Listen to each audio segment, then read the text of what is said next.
Hey, Erica. Erica, can I talk to you for a second? Oh, hi, Jasmine. What's going on? You sound pretty excited about something.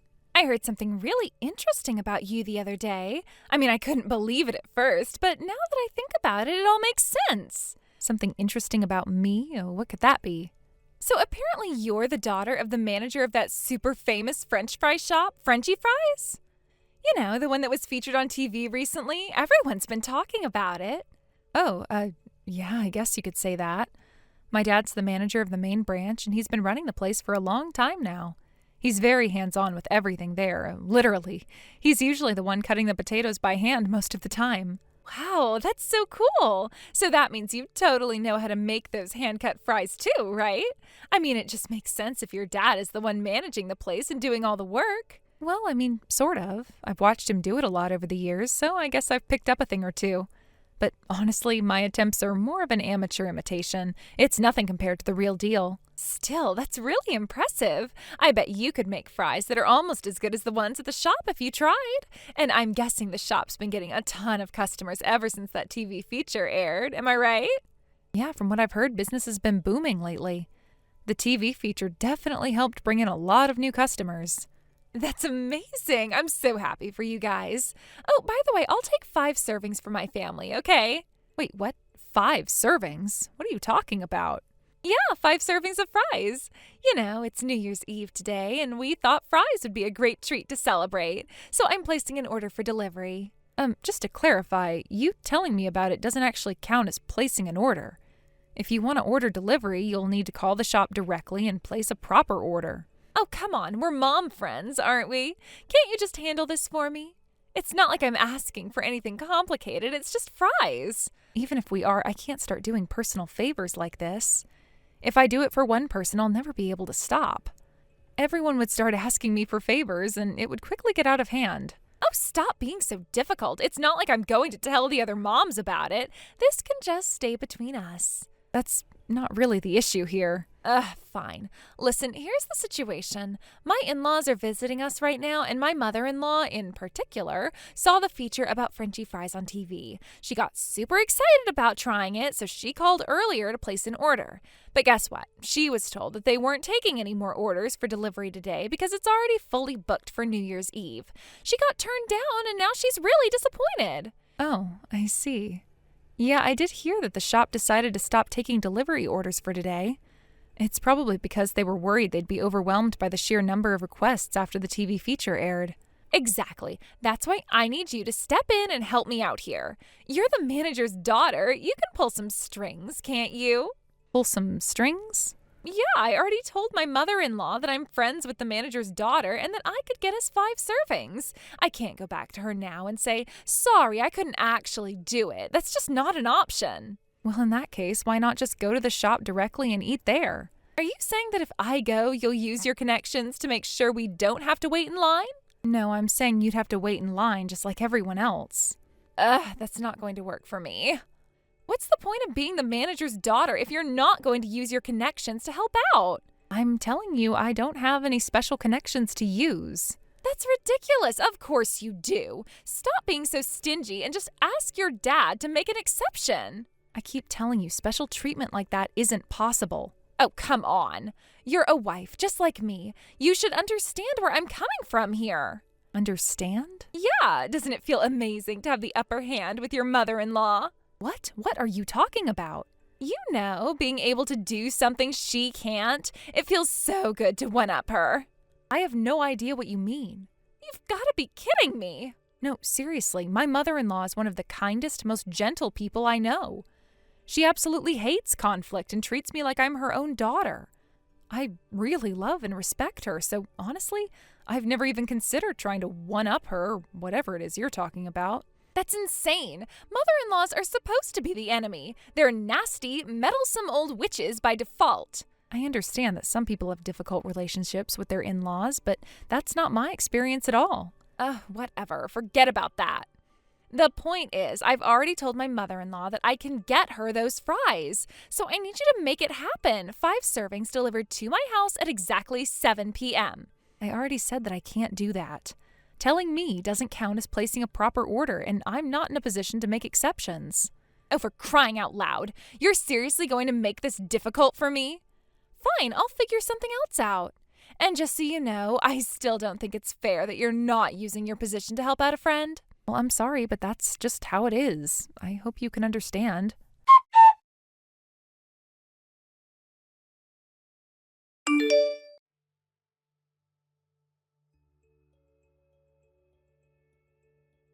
Hey, Erica, what's going on? It's already past 7. I just called the store to double check on the order for the fries, and guess what they said? They told me that there was no record of any order being placed. Can you believe that? I mean, how could this happen? After all the effort I went through to trust you with this, I didn't think you'd let me down like this. Honestly, I thought that even after you told me earlier that it was impossible, you'd come through for me anyway as a friend. Isn't that what friends do? I really believed you'd manage to find a way to pull some strings and make it happen. But no, instead, you've gone and left me in the lurch. This is just awful.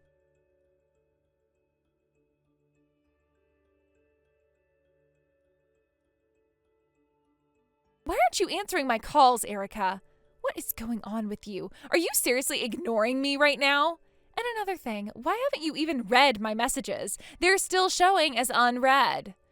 Is this your way of brushing me off? Is this some kind of joke to you?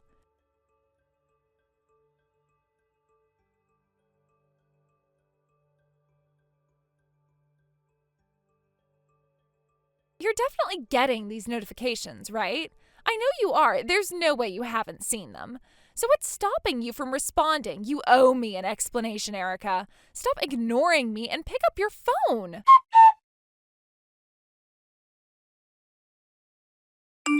Okay, listen up. I've made a decision, and here's what's going to happen now.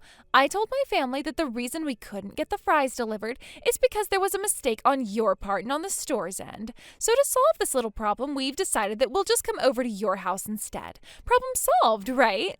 Look, you're probably already prepared to feed your own family tonight, aren't you? And I bet you've got some of those fries already made, probably hand-cut by you yourself. You can just give us those. That should be more than enough for 5 people. Don't worry about anything else. We'll handle the rest. We're coming over with the entire family. Me, my husband, the kids, and even my in-laws. We'll be there in 30 minutes, so I expect you to have everything ready by the time we arrive. That means fries for 5 people, all set and good to go. Oh, and just so we're clear, this isn't up for debate. You broke your promise earlier, so this is your punishment. You don't get to say no to this.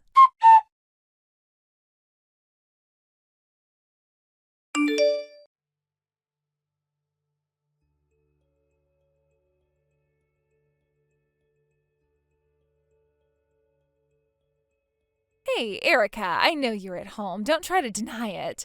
I can't believe you've gone and turned off all the lights in your house just to pretend that you're not home. That's incredibly mean and childish. What kind of person does that? Listen to me. Today is the last day of the year, okay? It's New Year's Eve. Shouldn't we both be doing everything we can to end the year on a positive note?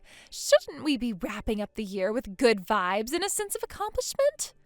Don't you think that's what we should be focusing on right now? So why don't you just open the door and let us in? My kids are outside in the freezing cold crying because they're hungry and uncomfortable. And did I mention that my in-laws are with us? Both my mother-in-law and my father-in-law are standing out here too.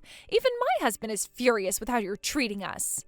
He's saying that your behavior is completely unreasonable and disrespectful. We came all the way here in this cold weather just to give you the chance to make things right. The least you can do is let us in and serve us the fries. It's not that hard.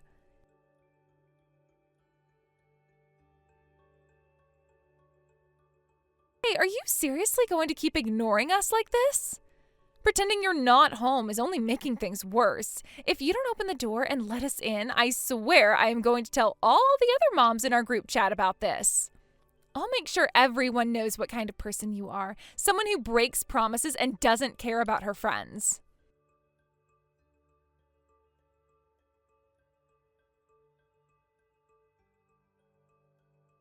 And what's this? You're still not reading my messages? Are you seriously leaving me on unread again? Are you kidding me right now? This is beyond frustrating, Erica. I've had enough of your nonsense. Open the door already.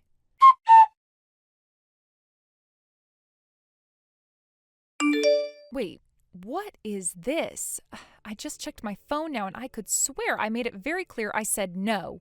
On top of that, barging into my home, who's the one being unreasonable here? Oh, so you finally decided to respond. Erica, this is beyond cruel. You wouldn't believe the chaos you left behind after ignoring me. I was humiliated. You refused to come out even though we were at your doorstep, and because of that, my in-laws called me a liar. My husband demanded an explanation, and my kids couldn't stop crying. In the end, we had to settle for crappy fries from the convenience store. You embarrassed me in front of my whole family. How could you do this to me? You're unbelievable. Listen, Jasmine. What? Let me stop you right there. Don't bother apologizing because it is far too late for that now. First of all, I wasn't ignoring you. I wasn't even home. Since 2 days ago, my family and I have been away visiting my parents. What? Visiting your parents? Yes, the TV feature on Frenchy fries caused a huge surge in business at my dad's store, the main branch, which also happened to be my childhood home. Because of that, the whole family went back early to help out. Today has been nonstop chaos since the shop opened its doors, and the only time I could check my phone was during my short break earlier this evening when I messaged you back. We just closed up shop and are finally taking a breather now. That's why I couldn't get back to you earlier. So you're saying you weren't ignoring me? Well, you might as well have been. What do you mean? You keep using these grand words like visiting my parents or going back home, but let's not pretend it's something fancy. You just walked to your parents' house, which is close enough to count as a part of your neighborhood. Isn't that right? So when I called the store earlier to check on my delivery, you were there all along, weren't you? Don't play innocent. You were ignoring me. Jasmine, what exactly are you trying to say? You heard me. Don't try to dodge this. Here's what's going to happen. You'll head back to your house right now, grab 5 orders of fries from the store, and bring them to me and my family. Oh, and you'll apologize while serving them to us. Obviously, I'm not paying for this. Think of it as making up for the mess you caused. That's the least you can do to make this right. Jasmine, are you under the impression that Frenchy fries is the same as the local branch near my house? What are you talking about, local branch? The main store, where my dad works as the manager, is located in a different state entirely. The one near my home is run by someone who trained under my father. It's a franchise, but it's not directly under his management. So what? Get your dad's apprentice on the phone and tell them to prepare the fries immediately. Use your influence. Jasmine, I don't have that kind of authority. I'm not in any position to make such demands. Besides, that store is already closed, and I heard they sold out earlier in the day. You can't be serious. Also, just so you know, your husband called mine. I explained everything to him. What? Wait, how does your husband even have my husband's number? They exchanged contact information at one of the kindergarten events. Apparently, they've chatted a few times since then. Unbelievable. Now my husband and my mother-in-law are furious with me because of you. I think they're upset because of your behavior, Jasmine. Honestly, I can't blame them. You tried to force me into an unreasonable situation, and now you're facing the consequences. That's on you. I was trying to help out by arranging 5 orders of fries for my in-laws. That's not unreasonable. Oh, I see. So now you've locked yourself in the bathroom? What? How did you even know that? Because your husband has been texting mine in real time, complaining about what's happening. You've got to be kidding me. He also asked me to send screenshots of our chat history so he can understand what's been going on. I already sent them to him. What? Erica, stop this right now. Sorry, Jasmine, but I'm done here. I won't be replying to any more of your messages. Goodbye.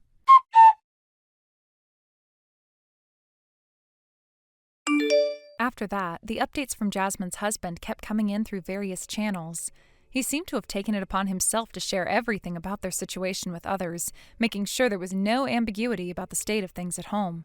The whole ordeal became a topic of conversation among many people who knew Jasmine and her family, and as her husband's frustration grew, so did the volume of his updates. The situation, which initially seemed like just another domestic dispute, was starting to unfold in a way that caught the attention of those who had been around them. Apparently, Jasmine ended up ringing in the new year locked inside the bathroom. It was a strange and dramatic choice of place to spend the holiday, but it seems Jasmine had made that decision in a moment of emotional overwhelm. Her husband's account of the events painted a picture of a woman who, at that point, had no idea how to handle the growing tensions in her marriage. The bathroom, of all places, became her refuge in that moment of despair, her way of retreating from everything that felt like it was spiraling out of control. As the new year passed and things settled into routine, her husband and mother-in-law came to our house to apologize. This was a rather unexpected move, given the nature of their previous interactions with us. They showed up in the spirit of making amends, attempting to smooth things over and restore some semblance of peace. But their story was quite revealing. According to what they shared, it turns out Jasmine had been attempting to take advantage of one of her friends who ran a small restaurant. She had even tried to request French cuisine from this friend, which was, as it turns out, a step too far. The restaurant owner's family caught wind of Jasmine's attempts to take advantage of their hospitality, and as you can imagine, complaints quickly followed. This revelation put Jasmine in a very unfavorable light, especially among those who had previously seen her as a person of a certain status. However, Jasmine's mother-in-law, who had her own competitive tendencies, seemed to downplay the seriousness of Jasmine's actions. From her perspective, Jasmine's desire to boast about her connections and impress others took precedence. In a strange twist, she blamed the situation on us. Apparently, we were the ones at fault for not obeying Jasmine's wishes, which, in her mind, justified Jasmine's extreme reaction. According to the narrative shared by her husband and mother-in-law, Jasmine had been left feeling as though no one understood her or respected her position, and this led her to make the decision to leave. In a dramatic and impulsive act, she stood up, walked out, and went back to her parents' house all by herself. This course of action, though, was not just about her leaving in anger. From Jasmine's perspective, it seemed like she believed her actions would convey a very specific message. She probably thought that by leaving like that, she would show everyone just how important she was. The message she seemed to want to send was clear. Don't you all realize how much you need me? How can you function without me? It was an ultimatum of sorts, a challenge for everyone around her to reflect on their behavior and start appreciating her more. In her mind, this was supposed to make everyone understand how vital she was to the household. However, her husband, who was by now completely fed up with her behavior, began to see things in a different light. Instead of seeing her actions as a call for introspection, he saw them as the culmination of a much deeper issue in their relationship. He had been patient up to this point, trying to navigate the tensions between Jasmine and everything else. But Jasmine's extreme response, her need to create a dramatic exit, pushed him to the edge. It was no longer about trying to understand her or work things out. It was about recognizing the unhealthiness of the situation. At this point, he decided he had had enough. He started making preparations for a divorce, marking the beginning of the end of their marriage. The preparation for divorce wasn't something that happened overnight, of course. There were likely many discussions, many silent moments, and a lot of emotional turmoil leading up to this decision. But Jasmine's actions, including her dramatic departure, seemed to have finally shattered whatever was left of the fragile bond they once had. Her husband's move toward divorce was not just about the incident with the restaurant or her decision to lock herself in the bathroom on New Year's Eve. It was about the deep-seated issues that had built up over time. Her husband realized that for all the promises of change and reconciliation, Jasmine's behavior had only intensified the problems in their marriage and led to their eventual divorce. Thank you for watching. Please subscribe and hit the like button. See you next time.